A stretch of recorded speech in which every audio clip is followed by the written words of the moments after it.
Hello everybody, today I'm going to do a brief leaf through through the German Call of Cthulhu adventure collection called Apokalypses. I just got it in the mail today from Pegasus, so it's the German license holder. And I just took off the shrink, so let's open it. And the first thing that I have to say is the paper is strange. It feels really weird and it smells awful. I don't know what the printing process for this was, because usually I have I like the new book smell, but this book feels strange. The paper feels weird. It's also see-through, so basically you can see, I don't know if this comes out, and when I lift the page I can see the writing on the other side. So this is really thin paper. It's bad quality. I'm actually used to a lot better from Pegasus. Pegasus used to have the edge over Chaosium, because the old Chaosium books, I would say prior to edition 7, were all bad. I mean, the quality was bad, the artist, the artwork was bad, and Pegasus always had the edge, especially, for example, when you compare Berge des Wahnsinns to Beyond the Mountains of Madness. They don't compare. Pegasus was in the same league as Éditions Sans Détour, who were, up until this year, the French license holders. But this book is cheap in its make. I'm disappointed, I can tell you this already. I can't tell you anything about the content because obviously I've just received it, so I haven't read it. But I can tell you what the idea is about. This book contains 5 stories and 5 adventures that deal with the fact that we have not managed to hold back the dark. The apocalypse has happened, so what happens after? And it tells you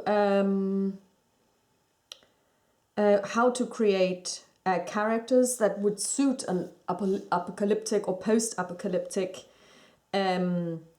scenario, what kind of professions there might be. So you have things like plunder, which of course is different because obviously you're running through a post-apocalyptic world. It tells you things like survival in an urban area.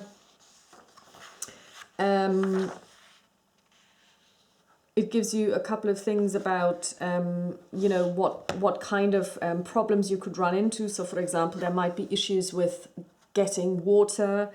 You might need special types of clothing to protect yourself, protective gear.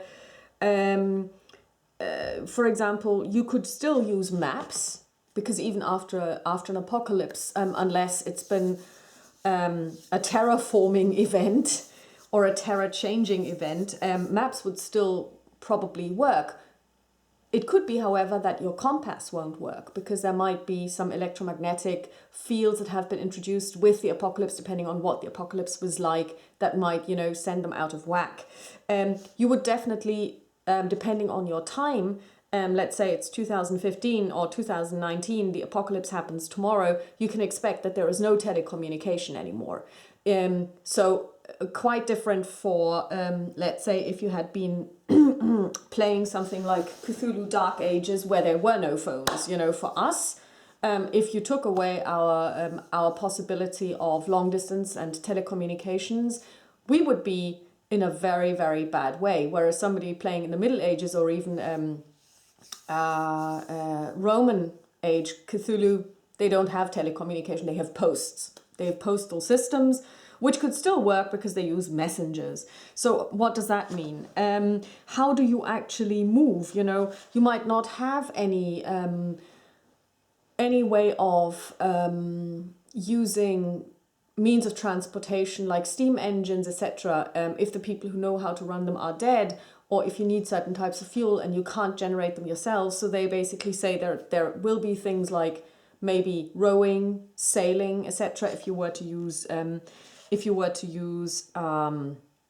ships, and of course things like transatlantic voyages, which are so important in a lot of 1927 Cthulhu, but also pulp Cthulhu would of course not work, because which one of the players would know how to navigate such a ship, where would you get the fuel, etc., etc. And then they tell you a little bit about what might happen afterwards. You might have a tyranny, there might be something like an aristocracy or an oligarchy, dictatorship by a group, or there could maybe even a democracy could survive. There might even be anarchy or absolute chaos. So basically they try to set this all into a good context. Okay, well, I have to apologize for the pictures because these are quite graphic images. Again, the images are really good. I like them. And in addition to all of this, all of the handouts, etc., can be downloaded for free from Pegasus, so they're very good like that. So then they put it into a context with the mythos, deities or creatures. So what would they... What would they do in an apocalyptic world? So from Abhoth down to, Glaki, Nyarlathotep, Rantegoth, what would they be doing? Tsathogua, and then finally the last one would be Zoth or Mog, and I don't even know who he is. He's with Cthulhu in Drillier. And he influences people's dreams. So how would they interact with people in the apocalypse? How would they maybe even bring about the apocalypse? So these are all things that you will probably find in here. Then again, the mythos monsters and how they would work in a post-apocalyptic world, although they only have like 4. Elder beings, dolls, deep ones, and flying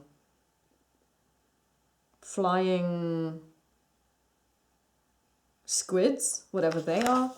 And then they give you a couple of ideas of what you could look at with regard to other types of media to get yourself into the mood. Films, they start off with Die Dämonischen from 1956, no idea, never heard of this. Planet of the Apes, not a fan.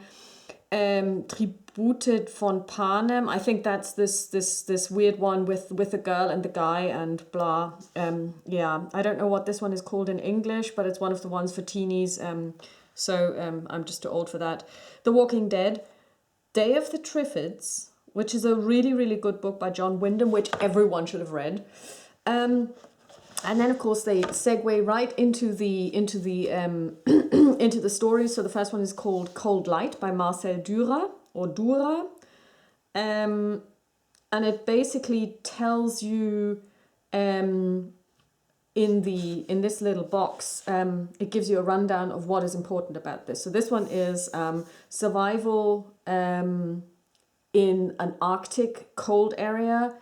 It has action and it requires stealth as well. So it basically also tells you what your investigator should be good at. So they should be very fit and they should be very good at surviving in subarctic climes. And it tells you how long it's probably going to take, 2 to 4 evenings and 3 to 5 players. It's set somewhere in Alaska. Time span is 1925. It tells you who or which people are there, main ones, NPCs and not so important NPCs, what kind of monsters you will be looking into and finding out about. And it also tells you the important plot points as well. And then, as you would expect from Pegasus, you have lots of pictures as well. And these are not cheesy drawings, but actual photographs. Very nice map. I love maps. I think they are very important, especially for me, because when it comes to this, I find it sometimes a lot more difficult when I'm playing a game or when I'm running a game to just describe things and then imagine what they look like. It takes away a lot of my brain power to do that. So I like looking at things. Here you've got people's portraits, Obviously it plays out in a mine shaft, so this is a mine and it's mapped, very nicely done. Next one is, oh no, it keeps going, so this is still the same one, but that's a new one, right? Yeah, this is then The Winter of the Century, set in Czechoslovakia in 1929. It tells you what kind of things your players would need. A medic would be very good, and somebody who speaks Russian. 2 to 5 people, probably going to take you 2 to 3 evenings to play. Then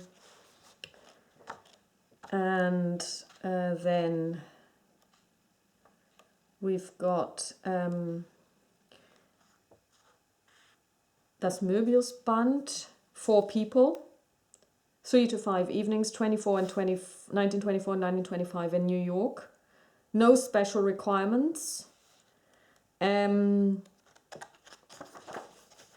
again, nice pictures as well. And this is a longer one, so it starts out with Act 1, post-apocalypse. Oh, it's set after Cthulhu has arrived. That should be an interesting setting. Look, there he is. Let's all go crazy.